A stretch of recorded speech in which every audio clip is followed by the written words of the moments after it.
Nag-ipon ka ng matagal para matupad ang pangarap mong mapanood ang World Cup Finals kasama ang anak mo. Sa ticket booth mo lang malalaman ang presyo. $230,000 at hindi ito pagkakamali. Yan talaga ang presyong naabot ng isang ticket sa final sa opisyal na platform ng FIFA. Nang tinanong namin ang boss niya tungkol sa mataas na presyo, ito ang sagot niya na nakangiti pa. Kung may bumili ng $2 milyong na tiket sa finals, ako mismo magdadala ng hotdog at coke sa kanya. Para siguraduhin na may ngiti siya sa labi. Ganyan mag-isip ang pinakamakapangyarihang sports organization. Sa likod ng kasiyahan, mga goal at luha ng tuwa, ang World Cup ay isa sa pinakamalupit na paraan ng pagkuha ng pera mula sa mga mamimili sa buong mundo. Paano naging malaking kitaan ng bilyon-bilyong pera ang simpleng football tournament? At bakit madalas nalulubog sa utang ang mga bansang gustong mag-host nito? At paano? Sa 2026 na gawa ng FIFA, isang organisasyong opisyal na hindi para sa kita na gawing parang gatasang baka ang sarili nitong mga taga-suporta sa paraang hindi pa nangyayari sa kasaysayan nang walang sinuman ang pumigil sa panloloko. Kamusta Team Entrepreneur Mindset? Ngayon tatalakayin natin ang pinansyal na aspeto ng World Cup 2026 sa Estados Unidos, Mexico at Canada. Kwento ito ng kaganapang ipinalabas bilang pambansang pista, ngunit naging brutal na komersyal na operasyon kung saan host countries naghihirap, fans naloloko at iisang grupo lang ang kumikita. Bago tayo magsimula, kung pangarap mong maglunsad ng sariling YouTube channel, sumali kayo sa aming libreng komunidad, ang Club. Doon makikita ninyo ang mga behind the scenes ng channel na Entrepreneur Mindset. Ang link ay nasa description. Ang pag-host ng World Cup ay parang jackpot, global spotlight, milyon-milyong turista at malalaking benepisyo. Pero mas grabe ang totoong sitwasyon. Sa gitna ng kagubatan ng Amazon sa lungsod ng Manaus, nakatayo ang isang stadium na nagkakahalaga ng humigit kumulang $270 milyong. Isang napakagandang arena. Makabago ito at ginawa para sa World Cup 2014 sa Brazil. Pero matapos ang torneo, walang malakas na koponan ang Manaus para mapuno ito. Dahil dito, naging napakamahal na pabigat ang mahalagang hiyas na ito. Hindi lang Brazil ang may ganitong kaso. Noong 2010 gumastos ang South Africa ng halos $4 na bilyong sa mga stadium na naging pabigat at mahal panatilihin. Ang pinakamalaking labis ay sa Qatar noong 2022 na may gastos na tinatayang $200 bilyong kasama ang infrastruktura. Kahit ang kilalang stadium siyam na 174 na dinisenyo para tuluyang madisassemble at muling maitayo sa isang umuunlad na bansa, ay kalahati lang ang natupad sa pangako nito. Talagang nadisassemble ito. Pero ang sinasabing muling pagtatayo sa ibang lugar ay hindi talaga nangyari. May tawag ang mga ekonomista sa ganitong phenomenon. Tinatawag nila itong puting elepante. Noong una, ang puting elepante ay regalong lason mula sa Asya. Sagrado ito, kaya bawal pagtrabahuhin o itapon, ngunit mahal ang pagpatapakain dito. Nauwi ito sa pagkalugi ng tumatanggap. Parang stadium na itinayo para sa World Cup. Maganda ng isang buwan, pero pagkatapos hindi na mapagkakakitaan at mahal pa sa pag-aalaga. Sa loob ng mga dekada, ang bansang host ang tumatanggap ng regalo at gastos. Ngunit dito, ang nagbibigay ng regalo ang kumikita.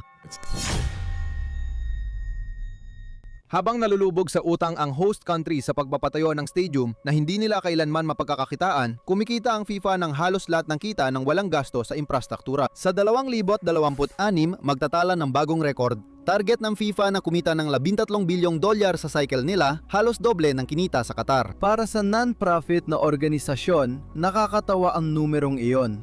At para i-justify ang mataas na presyo, may paliwanag agad si Infantino. Sabi niya, dahil ang Estados Unidos ang pinaka-develop na merkado ng libangan, dapat sundin ang presyong umiiral doon. Sanay na ang mga Amerikano sa sobrang paniningil, kaya dapat natin itong samantalahin. Nasa isang merkado tayo kung saan ang libangan ang pinaka-develop sa buong mundo. Kaya kailangan nating sundin ang presyo sa merkado. Sa US, pinapayagan din ang muling pagbebenta ng mga tiket. Kaya kung magbebenta ka ng mga tiket sa sobrang murang halaga, ang mga tiket na ito ay muling ibebenta sa mas mataas na presyo. Para magawa ito ng mahusay, inobasyon ng FIFA. Mula 32, 48 na ang koponan sa kompetisyon. Kaya tataas ang laro mula 64 hanggang 104. Kailangan nating linawin ang tunay na dahilan ng pagbabagong ito. Opisyal, para raw bigyan ng tsansa ang mas maraming bansa. Hindi opisyal, ang 16 dagdag na koponan ay magdadala ng 40 laro pa. Mas maraming tiket, mga karapatan sa pagsasaimpapawid at sponsor. Gusto naman ng FIFA na ipakita pa ang ibang bilang. Nangako ito sa 3 host countries na mahigit 30 bilyong benepisyo at daan-daang libong trabaho, ngunit hindi naniniwala rito ang mga independenteng ekonomista. Ayon sa Bangko Sakso, sobra ang mga pangakong ito at mas malapit sa 17 bilyon na parang patak lang ng tubig para sa Estados Unidos. Kaya malinaw ang sistema. Bansa ang gumagasto sa gusali pero FIFA ang kumikita. Mas nakakagulat, hindi pa dito natatapos. Mayong taon, nagpa siyang FIFA na pigay ng huling mapagkukunan ng kita hanggang dulo. Sa unang pagkakataon sa World Cup, gumamit ang FIFA ng dynamic pricing na karaniwang gamit sa airline at konsyerto. Hindi na fixed ang presyo. Otomatikong tumataas ito depende sa demand sa real time. Kapag mas maraming gustong manood ng laban, mas nagmamahalang tiket sa harap mismo ng mga mata mo. Agad na naramdaman ang mga epekto nito. Mula Oktubre 2025 hanggang Abril 2026, tinaasan ng FIFA ang presyo sa mahigit 90 sa 104 na mga laban na may average na pagtaas na 34%.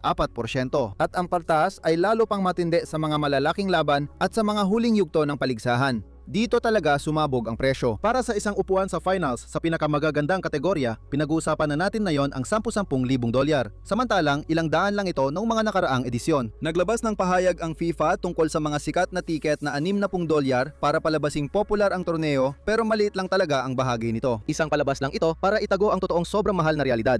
Pero ang pinakamapanlinlang na diskarte ay ang muling pagbebenta ng mga tiket. Lumika ang FIFA ng sarili nitong opisyal na plataporma para sa muling pagbebenta at inalis nila ang limitasyon ng presyo sa Estados Unidos at Canada. Ang mga tiket ay nabebenta ng mas mataas, minsan mahigit 10x sa orihinal. Sa bawat bentahan, kumukuha ang FIFA ng 15 mula sa nabebenta at 15 mula sa bumibili. Ibig sabihin 30 ang napupunta sa bulsa nila sa bawat transaksyon. Pag-isipan nyo sandali kung ano ang ibig sabihin nito. Ibinebenta muna ng FIFA ang tiket, tapos kapag naibenta ulit ang tiket na yon, paulit-ulit at palaki ng palaki ang presyo, kumikita sila ng komisyon sa bawat pagkakataon. Sila ang parehong nagbebenta at nagre-rebenta. Habang tumataas ang presyo, mas malaki ang kinikita nila. Ginawa ang makinang ito para pagkakitaan ng kasabikan ng mga tagahanga at totoo ang kasabikang yon. Ipinagmalaki ni Infantino sa Davos na sa halos 100 taon, 50 milyong tiket lang ang naibenta ng FIFA. Pero sa World Cup na ito, nakatanggap sila agad ng demand na katumbas ng 1,000 taon. Ang 150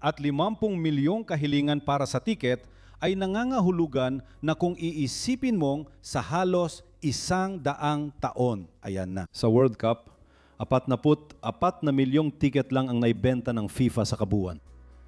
Sa 2 linggo para sa World Cup next year, pwede na sana nating mapunan ang 300 taon ng World Cup. Ngayon, sumobra na ang panloloko at pati hustisya ay nakialam na. Noong Mayo 27, 2026, sinumpunan ng mga Attorney General ng New York at New Jersey ang FIFA at sinimula ng investigasyon sa mapanlinlang na negosyo, lalo na ang iskandalo sa plano ng mga upuan. Ang mga nagbayad para sa isang partikular na kategorya ng upuan ay nauwi sa mas mababang klase o hindi tsak ang ipapalit, lalo na sa 8 laban sa MetLife Stadium pati finals. Sa US, formal nang iniimbestigahan ng New York at New Jersey ang mga gawain ng FIFA sa bentahan ng tiket para sa World Cup. Naglabas ng subpoena ang mga Attorney General noong Miyerkules na humihingi ng detalye kung paano na presyo at naipamahagi ang mga tiket. Nakatuon ang 2 estado sa 8 laban sa New Jersey kabilang ang World Cup Final matapos iulat ng fans na mas mababa ang kategorya ng upuang nakuha nila kaysa sa binayaran. Diyan nakatago ang aral sa negosyo ng ating kwento. Siniko ito pero ibinebenta ang World Cup bilang emosyon,